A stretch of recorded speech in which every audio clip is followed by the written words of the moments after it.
Welcome to Latter-day Miracles, where we share true stories of angels and marvels. Get ready to enjoy accounts from everyday people that remind us of divine love, that we're never truly alone, and the power of faith in these latter days. I'm Haley Hatch Freeman. And I'm Misty Smith. Sit back, open your heart, and prepare to be inspired. Welcome to Latter-day Miracle. We're so excited to have Ferrell Hornsby with us today. She had some beautiful miracle stories that I cannot wait to share with you.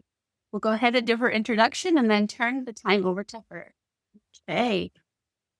Ferrell Hornsby is a wife, mother, grandmother, and author who has experienced firsthand the love of God in her life. She is passionate about sharing that love with those around her.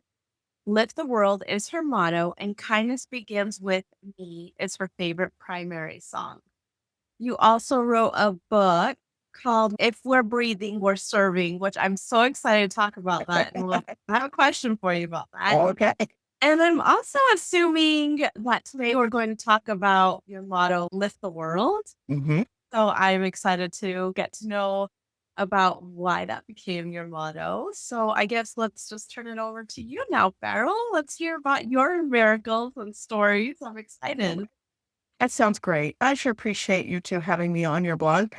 This is such a great opportunity for me. Some of these miracles I've not shared with very many people. They're very dear to my heart. I guess we'll just dive in. The first one I wanted to share happened when I was 10 years old, but I'm going to backtrack a little bit. When I was 5, we went to Salt Lake City. I lived in New Mexico, went to Salt Lake City and visited my great-grandfather. His name was Alma Joseph Gunn. And he was this curmudgeon-y old man that didn't really, he didn't smile a lot, and I was a little nervous meeting him. But Mom had brought some crayons and some paper, and I sat and was on the coffee table. I was coloring on the coffee table. And I glanced up at him, and he winked at me. Now, you have to understand, I had just learned how to wink. So I was very excited. And so I winked back and then went back to my coloring. A little bit later, I looked up and he winked at me again, and I winked back. And that happened about 3 or 4 times. And then he turned to my mom and he says, "Janet, you are raising a flirt." Well, I didn't know what a flirt was, but I thought, oh, this is cool. So we had that little connection in that moment. Fast forward 1967, I'm 10 years old, and I had a dream. And he came and sat on my bed. And I sat up and I said, "Grandpa Gunn, why are you here?" And he said, "Come here." And he held me and gave me a big hug. He says, "I want you to know that whatever happens in your life, I love you and Jesus Christ loves you. Always remember that." And he squeezed me again, and then he was gone. Well, I got up out of bed and I went into my parents and I woke my mom. I said, "Mom, Grandpa Gunn is dead." And she said, "No, he's living in the nursing home in Salt Lake. He's fine." And I said, "No, he's gone." And anyway, she kind of poo-pooed it and sent me off to bed. But the next day she got the phone call that he had passed away that night.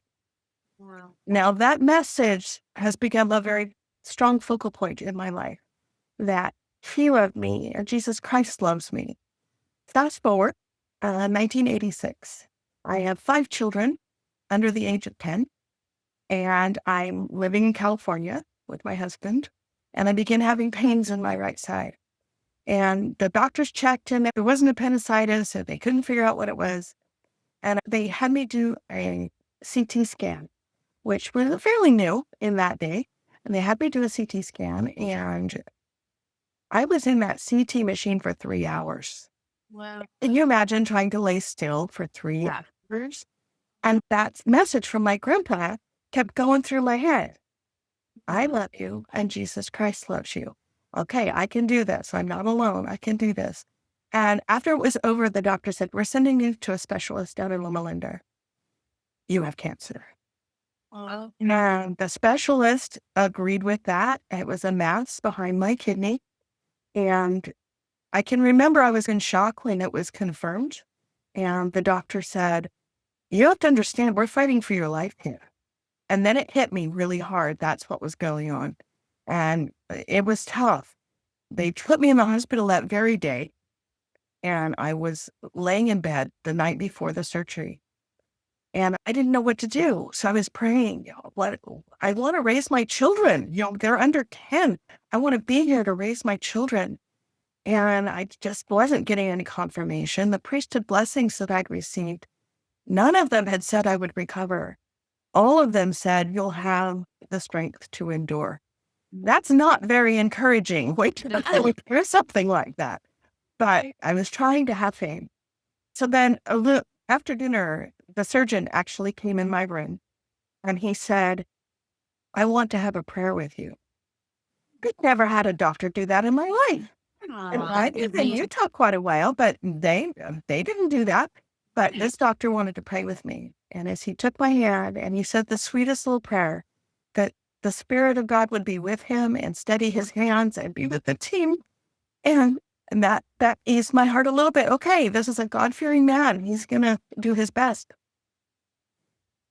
And then shortly after he left, there were 3 people that came into my room. I didn't know that, but they came in and they said, we would like to sing a hymn for you. What hymn would you like us to sing? And the one that came to mind was How Great Thou Art. I love that hymn. I love that hymn.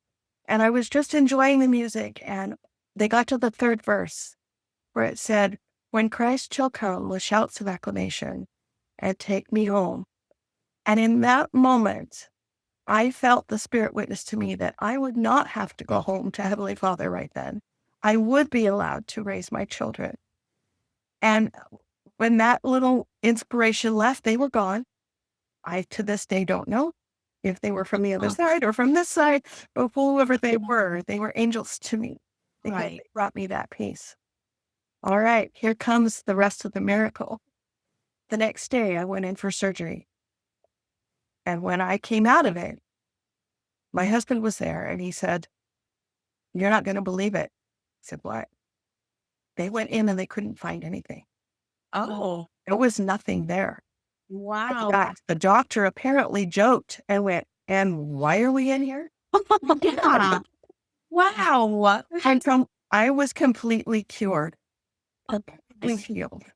And I've not had any recurrence of it in the rest of my life. Wow. That has been so powerful to me that God hears and answers our prayers. Not always when we want him to, Right. but he always does. All right. The 3rd miracle I wanted to share, there was a point a few years after that, 4 or 5 years after that, where someone in my ward had offended me. Let me rephrase that. I had allowed someone in my ward to offend me. It was my acceptance of that offense. And I refused to go back to church until that person was no longer there. I'm not doing it. I'm not going to be in the same room with this person at all. And for months, I wouldn't go. But Heavenly Father provided an angel for me in the form of my Relief Society president. She assigned herself to be my visiting teacher. That's what they used to call them back then. That's what they called ministers. Yeah. Anyway, Sister Huff would come to my house not just once a month, but she was there a lot, several times a week sometimes. And she would knock on my door, and most of the time I wouldn't even answer the door. I'd pretend not to be there. She would call and leave messages on my answering machine. She just was so lovingly persistent. And one day I was having a really bad day. And she came and knocked on the door, and I peeked through the peephole, and it was her. And I yelled at her, go away. And she said, I can't. Oh, It's not. Because I love you, and Jesus Christ loves you, and we're not giving up on you. Those very same words that my great-grandfather had spoken touched my heart. And over the next few months, she helped me come back to church to where I felt comfortable. And she has been an angel to me. It's been wonderful. beautiful. Thank you. The next one is my mom. She passed away in 1993. And I was going through a really tough time, going through a divorce and a lot of other things going on. And she was my anchor. I would talk to her daily. And she passed away suddenly of a heart attack. I was devastated. I was absolutely devastated and lost, so lost. I kept going to church, but my heart wasn't in it. I couldn't function very well. And it was just a really dark time. And this went on for about 6 months. And then once again in a dream, my mom came to me. I was in a Relief Society room. Okay, you all know what those look like. Yeah. And I was standing in this Relief Society room that I didn't recognize. And she's sitting on the front row with a little girl on her lap. And I looked at Mom, what are you doing here? I've not been given the recollection of the exact words, but the message was the same. I love you, and Jesus Christ loves you, and you are not alone. And that helped me turn around. I was able to get up out of myself and function again. And it's been wonderful to have that reassurance from so many different places. There was a point in 1996 where I needed to go to work and I needed some skills to be able to finish raising my children. And I was led to a computer-aided drafting course at a local technology college. And I never thought about doing that, but that's where the book kept opening to. So that's what I did. And but my very first day there, I'm terrified.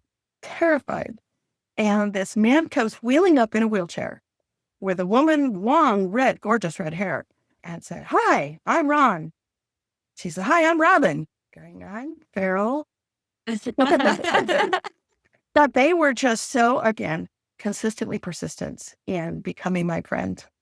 And it was just so nice to have somebody that I could be there with. We studied together. We went to the temple together. And we just really, really solid friendship built there over the course of the next 2 years. And then I graduated and went to work. And he went to live closer to his kids. So we didn't see each other for 12 years. Then I went to Logan with my son. He wanted to go to school there. And I got on a bus one day. There's Robert sitting in his wheelchair. "Hey, I know you." Wonderful. And he was single, I was single. So we connected and we've been inseparable ever since. Oh, that's wonderful. Great husband. Oh, And he has his own miracle story. He has multiple sclerosis. And he spent the first 8 months after his diagnosis in bed, unable to do anything for himself. And over the course of the while, a physical therapist came and taught him how to get out of the bed and into the wheelchair and do some things for himself. And the book that you referenced, that's actually the book that I wrote. It's a fictionalized version because he wants to write his own story.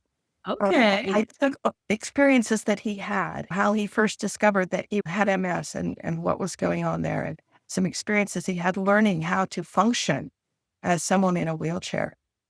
And now his next miracle, he's not in a wheelchair anymore. Our first official date, and we met at the bus stop. He got off the bus with a walker. I had never seen him without the wheelchair. It was wonderful. And so he gradually got on some medication that helped. And he says, his story is, and I was just blessed. It was, it was. Congratulations. That's wonderful. They've been married for 14 years and they've been absolutely amazing. The final miracle that I wanted to share is, again, very dear to my heart. We had moved to Washington on the peninsula, and our daughter had some property there. And we were there taking care of the property for her. And it's been great. We loved it. We felt like it was kind of a mission for us. We got to mix and mingle with a lot of the people there, and it was really fun. And then last August, my husband had a stroke. And a month later, my daughter said, "I know this is terrible timing, but I have to sell that property. I can't keep it." So the month of October, we're madly scrambling, trying to find a place to live, September and October, and just can't find anything that's in our budget and that's accessible and that we can use. And then a brother came into Relief Society and said, "The Portland Temple is looking for temple workers." Now, Ron and I had talked about it over the years, but we never pursued it.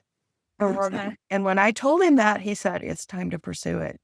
So we talked to the branch president, and he said, well, you're in the middle of moving. Why don't you wait till you get moved? Okay. But we made that commitment that we were going to pursue becoming ordinance workers in the temple. And the very next day, this house came up on the market in our price range. Wow. Okay, let's go look. We went and looked and walked in the door. We hadn't taken 2 steps in the door and looked at each other and went, yep, this is where the Lord wants us. Oh, that's It's wonderful. an hour closer to the temple. It's an hour closer to his doctors. And it's a half hour closer to our Washington kids that live up here. This is where the Lord wanted us. And since then, we've met some wonderful people. The branch here is amazing. And we just feel like we've come home. So that has been such a blessing and such a miracle in our lives. Those are the highlights of, there's other miracles too, but these are the highlights of my life. The Lord is so good and he loves us so much and he knows us. He knows us individually, not just our names, but he knows what we need and he knows how to succor us and how to lift us. And you were asking earlier about my motto. My motto is lifting the world. And that came to me, oh golly, it's been probably 10, 11 years ago. And I have felt very strongly that each of us has a mission here on this earth. And that one of the things that we do is we affect the people around us for good or for bad or mediocre. We're just here for everybody around us. And that's the biggest part of our mission. Well, let me back up a little bit. I wrote a song years and years and years ago that I wanted to share. I wanted the Tabernacle Choir to sing it, all these big grandiose ideas. And there was a teacher, music teacher, who said, you need to focus on your circle. If the Lord wants that song out there, he will make it happen. But you focus on sharing it with the people around you. And take your talents and share them with the people around you. And he used the words, lift the people around you. And so as I have been writing in my journey as an author, this book does that. Okay, I can lift those who read this book. And there's another side story that I just remembered. I had given this book to a friend of mine, and she likes to share books. She likes to pass them on. And so she gave it to a friend of hers who was just diagnosed with MS. And this woman, she has been raving to her friend about it, how she can't put it down, how it has touched her and is giving her hope. And that's what I want. That's what the message of this book is no matter what your situation, you can lift the people around you. You can share what you have and help make their lives better and happier and brighter and lighter. So that's where my motto of lifting the world comes from. I love that so much. I feel as I've grown with more spirituality, I've noticed that our relationships do matter. And I think that's something that Satan is so good at, is telling individuals to leave others alone. Don't bother them. Don't bother them. Yes. Yeah. And so I love that your Relief Society president made an effort and that she told you, I love Christ. You matter. And I love your motto. I understand it so much better now. And I totally agree with that because I feel like as we grow with our spirituality and as we grow closer to Christ, we start learning more of him and that he also began in his circle. And as he taught his family, his community, his disciples, they in turn turned around and taught others. And obviously it's touched the world. The world. Absolutely. I love that. Thank you. I love your motto. Thank I appreciate that. So I do have a question. Your book, if we're breathing, we're serving. Tell me a little bit more about that title. The character in the story, who is taken after my husband, ends up in a nursing home. And he's a young man. All right. All of his life, he has served others. One of the stories in the book is an actual true story. This man had a Christmas tree lot and at Christmas, and people would come, and there was one couple came and they couldn't afford the tree they really wanted. So they were going to settle for something else. And he told them to go in and get some cookies in the cookie shack. And he would find a tree for them. He says, I've got the tree for you. Well, he found a tree similar to the one that they liked, and he cut a limb off the bottom. And he brought it around and showed them. He goes, this tree is perfect for you. Oh, no, that's way too expensive. Oh, no, it's deformed. I can't sell it at full price. And so we sold it to them for what they could afford. And that's the type of service that this man in the story and my husband used to do. And then he got a mess and he couldn't serve anymore. He didn't think. But he went into the nursing home and started noticing the people around him. It didn't matter what their circumstances were. They were lifting each other. The woman who couldn't walk very well held onto the arm of the blind man, and then she read him the newspaper. A woman who was flat on her back in bed and couldn't get out of bed would ask the CNAs every morning, who needs my prayers today? And those are experiences that have actually happened. And he realized that it didn't matter what our circumstances are. We could still lift those around us with a smile, with a kind word, with a compliment, with an inspirational story. And so that's where the title comes from. If we're breathing, we're serving. We can serve those around us. I love that so much. Thank you for that. Going along with your husband and his miracle, how do you think living your daily lives, having this miracle of you with being cured miraculously and him being able to walk, those are big things. They are. How do you guys live every day and have these miracles affect your lives? Do you live differently because of them? Does I it? think so. Ron is very fond of saying that he's learned a lot through MS, and he's grateful that he has it because he's learned to rely on the Lord. The same thing with me. I mean, I got to raise my children to adulthood. I've got grandchildren. Between us, we have 26 grandchildren. Okay. Wow. And I wouldn't have been around to see them in this life. And he wouldn't have been able to do what he does. But because of those miracles, we are able to. It has given us an attitude of gratitude. And every day, our prayers are more about gratitude than requests. Thank you for allowing us to serve in the temple. Thank you for allowing us to see our grandchildren today. Thank you for this beautiful place that we live and the wonderful people that surround us. And having those miracles and recognizing God in our lives every single day. Yeah, that's really changed how we look at life and how we live. I know this is putting you on the spot, but do you have any stories that come to mind about serving in the temple that you'd like to share? Okay, you have to understand we've only been serving since March. Oh, yeah. I will tell you that the Portland Temple is ramping up. They have wanted more workers because they're training ordinance workers to go out to the 2 new temples that are being built here. One in Oregon, and then the other one in Vancouver, Washington. And so they're training people to be ready to jump in and start when those temples are open. So as they're ramping up, they're pushing us through our trainings very quickly. And I was very nervous about that as I noticed how quickly we were going through. I was nervous about learning everything that I need to know. Ron was nervous about being able to find his way around. It's not a small temple. And the floors, when you get off the elevator, look very similar to each other. But we've been blessed to be able to find our way around. I have found that I've been able to learn the things I need to learn. Ron has been able to do more than he thought he could. He was worried that he wasn't going to be able to serve, but his sweet coordinators have found the places where he shines and have been able to let him serve in ways that he feels like he's contributing. As I've served like at the recommend desk or I've served in other areas of the temple, I've had more opportunities to interact with patrons than I thought I would. And it's been wonderful to hear some of their stories and to be able to let them know, yes, you are here, you are loved, you are important. That for me is one of the biggest reasons that I'm there, is to help them know the same thing I was taught. You are loved, you are noticed, you are important.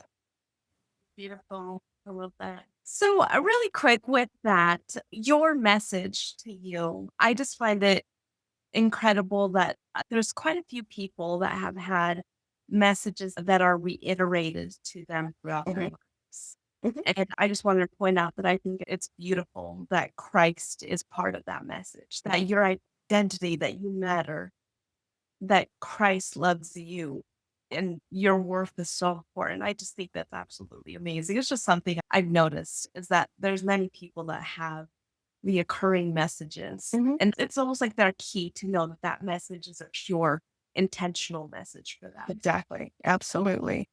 Whereas, like I said, everybody has their mission here on the earth. And sometimes those messages speak specifically to that message, to that mission. And they need that message in order to be able to fulfill whatever mission the Lord has in mind for them. Love that. Thank you. Do you have any advice or tips to share with anyone in similar situations that you've had? Absolutely. First of all, breathe. Breathe. Fun. Sometimes we forget to breathe when things are tough, but breathing helps clear things, and then pray. Ask for help. You're not alone, even if you feel like you're alone. There are always angels around you. The Spirit of the Lord is with you all the time. You just have to open up and be able to feel it. And that's part of the breathing. It helps you to open up and open your mind. And then the third one would be to trust. Trust the fact that your Heavenly Father knows you and loves you and will send you the help. In fact, it's probably already there. You just have to be able to recognize it. So those are the three things I would absolutely advise anybody going through any kind of a tough time. Wonderful. Yeah. What is your final message that you want listeners to take away from your miracle? If you're breathing, you're serving. You can lift anybody around you, no matter what, even if it's just give them a smile, a compliment. Just listen to them. Yeah. Yeah. I love that. All right. So what is the best way for people to reach out to you or contact you? You're on Facebook? I am on Facebook under Ferrell Hornsby. And if they wanted to send a private message, they can email me at authorferrellhornsby@gmail.com. Those are the best ways to get a hold of me. And then they could get an autographed copy of your book that way. That way, And exactly. then otherwise, they could go to Barnes & Noble and find your book or on Amazon, correct? Correct. That's correct. Right. And we will put those links on our show notes as well. Sounds On our wonderful. website. So you have been a delight to interview, and we love your story. Thank you so much for spending this time with us. We really appreciate it. It's been my pleasure. Thank you. Thank you for joining us on Latter-day Miracles. If you have a miracle story that you feel inspired to share, we'd love to hear from you. Contact us on our website at latterdaymiracles.net or message us on social media. Until next time, keep your heart open to the miraculous, and may you feel the presence of angels in your everyday life.